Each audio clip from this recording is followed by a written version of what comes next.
দাদা, আপনার এলাকায় আজকে একটি রক্তদান শিবির একটা রক্তদান উৎসব হচ্ছে এবং আপনিও ওখানে অতিথি হিসেবে গেছিলেন। তো কি বলবেন এই গ্রীষ্মকালীন রক্তের চাহিদা মেটাতে আপনি একজন পৌর পিতা হিসেবে কি বার্তা দেবেন? বার্তা তো দেওয়ার কিছু নেই। মাতৃসংঘ ক্লাব আমাদের এই 14 নম্বর ওয়ার্ডের একটা অত্যন্ত পুরনো ক্লাব।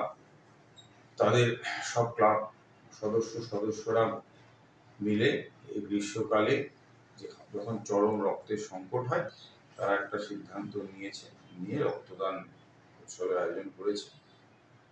আমাকে তারা আমন্ত্রণ জানিয়েছিল, তাই ক্লাবের প্রতি আমি কৃতজ্ঞ। তাদের আমন্ত্রণকে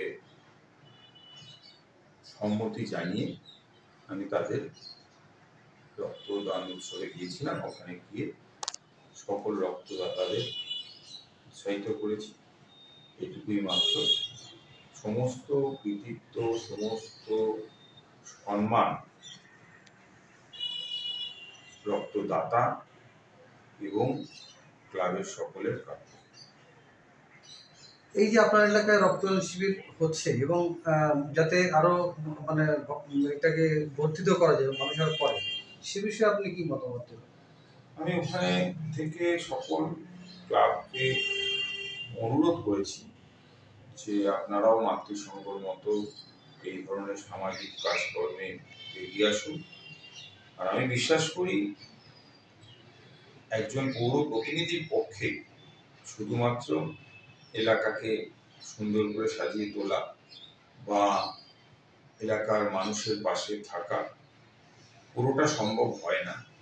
যদি এই ধরনের ক্লাব এগিয়ে এসে পৌর প্রতিনিধিকে সহযোগিতা করে এবং এলাকার মানুষের পাশে দাঁড়ায়, তবেই একটা এলাকা 100% ডেভেলপ করে, একটা এলাকার মানুষ অত্যন্ত ভালো থাকে। তাই আমি সব ক্লাবগুলোকে অনুরোধ করেছি প্রত্যেকটা ক্লাব যদি এই ধরনের সামাজিক কাজে এগিয়ে আসে তাহলে সুবিধা হবে। দাদা, যে রক্তদান হয় ঠিক কথা, যে কিন্তু থ্যালাসেমিয়া বাহক যারা তাদের জন্য কিছু চিন্তাভাবনা করে মানুষ রক্তদান যে প্রোগ্রামগুলো করে, সেই ধরনের কিছু কি সামনের দিনে কোনো রক্তদান যারা করে তারা এরম ধরনের প্রোগ্রাম কি কিছু চিন্তা ভাবনা করে কি কিছু? অ্যাকচুয়ালি বিষয়টা হচ্ছে আলাদা করে তো কিছু নয়, ব্যাপারটা হচ্ছে আমরা যে রক্তদান উৎসবের আয়োজনগুলো করে থাকি, সেই রক্তের বিনিময়ে প্রচুর থ্যালাসেমিয়া পেশেন্ট উপকৃত হয়।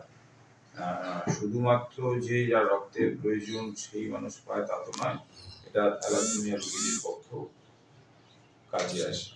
কারণ আমরা যে কার্ডগুলো পাই সেই কার্ডের বিনিময়ে আমাদের এই অঞ্চলেই অনেক থ্যালাসেমিয়ার পেশেন্ট আছে যাদের প্রতিনিয়ত রক্তের প্রয়োজন হয়।